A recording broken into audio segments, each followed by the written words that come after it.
Hey, it's JC. Welcome to Urban Knife Guy, where we explore the urban lifestyle and jungle survival. About a month ago, I asked on my community page, the average person does not need to EDC beyond the essentials, true or false? And it was actually pretty close, closer than I imagined. So 55% said true, 45% said false. Alright, so I actually think that the average person does need to EDC beyond the essentials, and if they don't, it's simply because maybe they're unaware, or they actually do but they don't really call it EDC. So first, let me talk about the essentials. So I'm talking about things like maybe your wallet, your phone, of course, keys, and chronic medication. So I'm not putting this in the discussion. I'm assuming most people would have to carry these, or what they deem as really essentials, just for day-to-day living. So I'm talking about the extra stuff that might make your life more convenient, or maybe to have some sense of preparedness, whether it's tools, first aid, or whatever that might get you out of tough spots. And that's what we're going to discuss today. First, if you watch this channel regularly but have not subscribed, please do so to help the channel out. And if you'd like to support the channel even more, do check out my shop links in the pinned comment or description below. You can even join as a channel member. Thanks a lot. So what I'd like to discuss today is what EDC gear would you recommend for first timers? Again, not counting the essentials. Well, I'll share with you what I would recommend, and then you can tell me what you think in the comments below. First, I'll tell you what I will not recommend for first-time EDC people. And I should mention I'm talking about the average person, although it's hard to define the average person.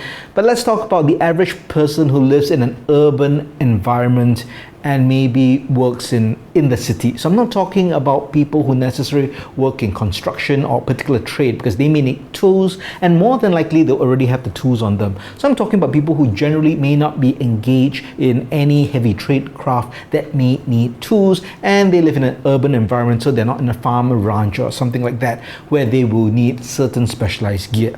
Okay, with that out of the way, what I wouldn't recommend are things like this to a first timer. So we've got a large multi-tool here. There's a Leatherman Signal, the very popular Kinepix Cobra XS pliers of some sorts, and a folding knife, in this case one of my favorites, the Spyderco Para 3. These I would consider more for the really interested EDC people who are really into gear, or gotten a taste of EDC and are really thinking to have maybe some more robust carry. But for the first timer, again, an average person, I think this would really be too much, and they may not know what to do with it, and they might even find it overwhelming. So I would say when it comes to a tool, I would recommend, as you probably guessed, a Swiss Army knife. And I would go with one of the smaller ones, either the 84mm or the 91mm. I do prefer the more full size of the 91mm. This would work in most countries, and most people would find these handy in size. For me specifically, especially for first time, I also would not look for a thick knife. I would go with like a 2-layer knife. So what I have here is the Tinker, which I think is a really nice size. It's got the basic tools. There are no scissors, so some people might think that's important. So you could consider the Compact. That has got a combo tool, and it's got a pair of scissors, but it's got a corkscrew instead of the Phillips head screwdriver. And you really have to think about which you think might be more useful to the person you're recommending to. There are also scale tools for both, but the Compact has the added advantage of having plus scales with the pen. So that's something to think about. But basically, I would look for a Swiss Army knife that's 2-layered with some of the basic tools as a first-time recommendation. Now, if I don't think that suits the person, or if I think they'll want even something more to supplement the Swiss Army knife, I would then recommend maybe a keychain multi-tool like this. And it could even be a smaller Swiss Army knife, even to pair with the bigger one. This is the Rambler, which I think, again, is a nice size, and it's got really key tools, which is useful. They've got things like the Next 2 Mini Flagship, and this is the Gerber Splice. All these are quite well-known small keychain style multi-tools. So these, not too big, so not too intimidating, won't take up too much space, and then keep it in the pocket or in a pouch, or for ladies that can even keep it in a handbag as well. So I would go with a keychain multi-tool as my second recommendation. Next up, maybe not so much in order of priority, but I would go with some kind of a flashlight, even though most people have phones with flashlights and they tend to use that a lot. I would say in terms of EDC and to have a sense of preparedness, it's good to have a separate light source.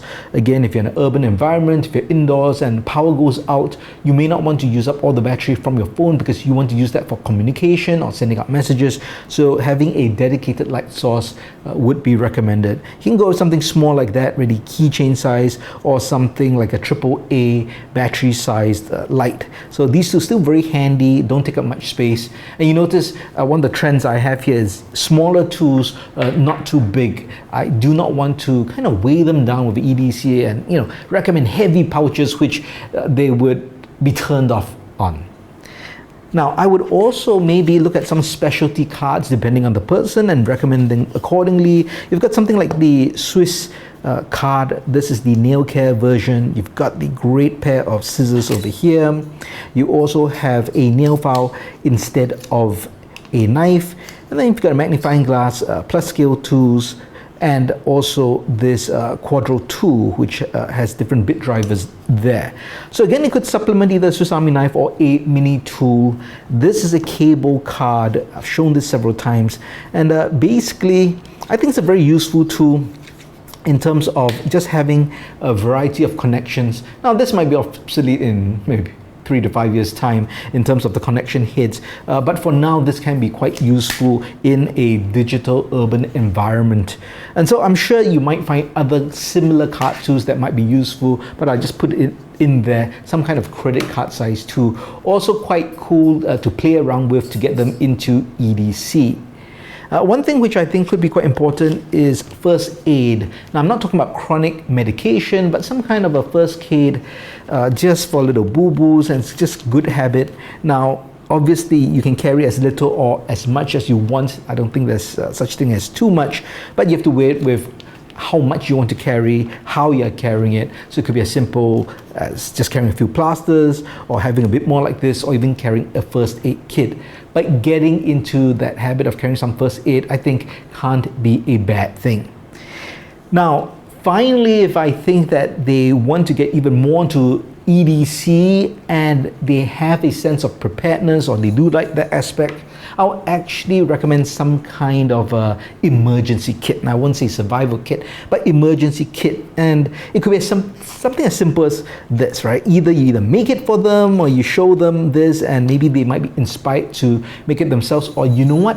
Just give them the link to my video for this mini Altoids tin, where basically I've got a whole bunch of emergency items, from sewing thread, candles, matchsticks, whistles. I won't go through everything here because it is shared in the video, so do check out the link in the card above or the description below. But having some kind of an emergency kit, no matter how small or how big, again, can be part of that EDC education, or basically motivation to develop more into this EDC culture or hobby, as you might see it. And there you have it. These are some of my recommendations for EDC gear that I would recommend for first timers. What do you think? Do you have any others that you would recommend instead or on top of these items? Do let me know your thoughts in the comments below.